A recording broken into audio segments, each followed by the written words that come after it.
ఇప్పుడు జగన్మోహన్ రెడ్డి గారి పరిపాలన ఎలా ఉంది? చంద్రబాబు నాయుడు గారి పరిపాలన ఎలా ఉంది అంటారు? చంద్రబాబు పరిపాలన అయితే అస్సలు బాగాలేదండి. అది జగన్మోహన్ రెడ్డి పరిపాలనే బాగుంది. అది ఎందుకంటే మీకు జగన్మోహన్ రెడ్డి పరిపాలన బాగుందంటారు? మాకు అన్ని వచ్చినాయి జగనన్న పరిపాలనలో. చంద్రబాబు పరిపాలనలో మాకేమీ రాలేదు. కనీసం చంద్రబాబు వచ్చినాక ఒక దళిత మహిళ అని కూడా లేకుండా నిలువున్న ఉద్యోగం తీసేశారు.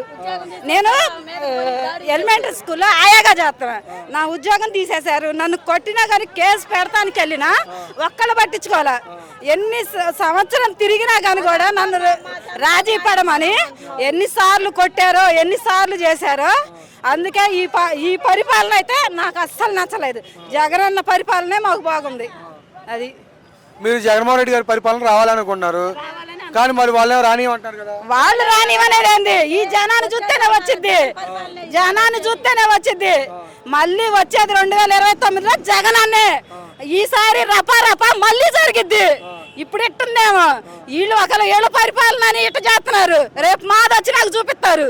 అది ఇప్పుడు మీకు పథకాలు ఏమి రావట్లేదా? ఏం పథకాలు వచ్చినాయి? ఉచిత గ్యాస్ అన్నారు, అవి ఫోన్ నెంబర్లు అవన్నీ లింక్ అయిన వాళ్ళకే అన్నారు.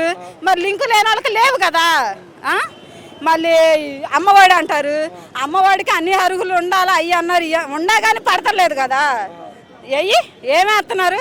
అవి ఇంకా అమలు చేయాలంటారు, అవి అమల్లోకి రావాలంటారు. మరి రూట్ మ్యాప్లు వేసి అవన్నీ రావాలి కదా.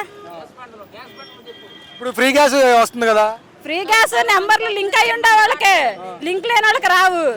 ఫ్రీ బస్సు ఎలా ఉంది? ఫ్రీ బస్సు అయితే రోజు దన్నుకోవటమే, ఫ్రీ బస్సు రోజు దన్నుకోవటమే. కానీ ఈ ఫ్రీ బస్సు వల్ల మహిళలకు చాలా లాభం అంటున్నారు కదా? ఉద్యోగం చేసే వాళ్ళకి లాభం, మా పాటి మహిళలకు ఏం లాభం? మేము ఎప్పుడో ఒకసారి 10 పోయేస్తాం ఏదైనా పని ఉంటే. రోజు డైలీ సర్వీస్ మేము చేయలేం కదండి. ఆరోగ్యశ్రీ సేవలు ఇవన్నీ ఎలా ఉన్నాయి? ఆరోగ్యశ్రీ అసలు ఎప్పుడో తీసేశారుగా, ఎప్పుడో తీసేసారు.